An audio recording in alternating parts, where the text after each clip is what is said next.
Hi, welcome back to Gaming for Gamers. Here we are back in London and it's kind of the early hours of the morning. Well, to me it is anyway. It's like nearly 6 o'clock, so to me that's the early hours of the morning because I'm one of those people that always thinks the night kind of goes on into like 3 a.m. I don't care whether they call that morning, to me that's night, and morning starts sort of like 5, 6, I don't know. Anyway, that's just me. So early hours of the morning, we're in Vauxhall. We're actually outside Vauxhall Tube Station, there you go, which is very close to the river on the south side of London. As somebody just walks in front of me, of course, because I moved. So today's video is about more wokeism in gaming, and actually it's probably kind of good news regarding wokeism in gaming, because Reflector, the studio that made the game, and I use the term loosely, Unknown 9, have cancelled all future games. So I think that's kind of a cause for a bit of celebration. Obviously Unknown 9 flopped badly, it got criticised for being woke and rubbish in general. And yeah, they've cancelled all future games, so I'm not quite sure whether they're going to go back and rethink their strategy in gaming, which should be A, to make games that aren't woke, B, to make better games, and 3, to not consult with Sweet Baby. But anyway, that's probably a good thing for gaming. I don't feel sorry for them at all. Number one, because if you link with Sweet Baby and make woke games, then it's your own fault. And I don't think anyone you link with Sweet Baby or don't know Sweet Baby, or it's not to do with Sweet Baby, even if you make a woke game that's nothing to do with them. If you make a game, you understand what you're doing. If you make woke games, you put pronouns into games, all this stuff. If you make it like that, you already know what you're doing.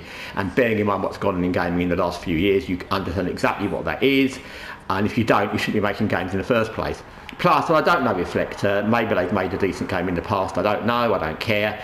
But they're not BioWare or Ubisoft when they've got a long history of great games. I mean, Ubisoft made Watch Dogs Legion, so hey.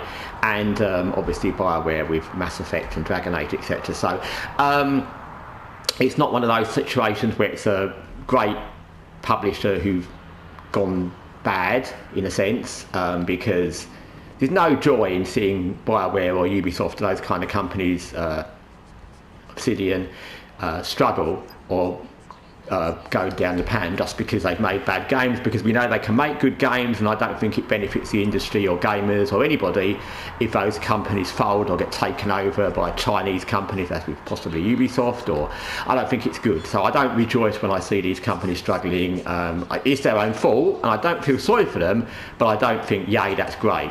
But in the case of a company that's just appeared and not got some great track record of making amazing games, as far as I'm aware, correct me if I'm wrong, then I don't care. I think if you make a game and it's meant to be a high profile game, and you know it's woke, and you know you've linked with Sweet Baby and you know what you're doing, and then you've only got yourself to blame if it flops and you have to cancel your future games. It's sad for people that work there, but again, it's like anything. If you work for a company, you know what they're doing as well. You know if you're making a woke game by now, if you're sitting in a studio, and I get all these things in studios where they talk about, you can't speak out and you can't do anything, but you know what you're working on, and like with anything, if you work at Amazon warehouse or McDonald's and you don't like what's going on, you can always leave. So yeah, it is what it is. I think it's a good sign.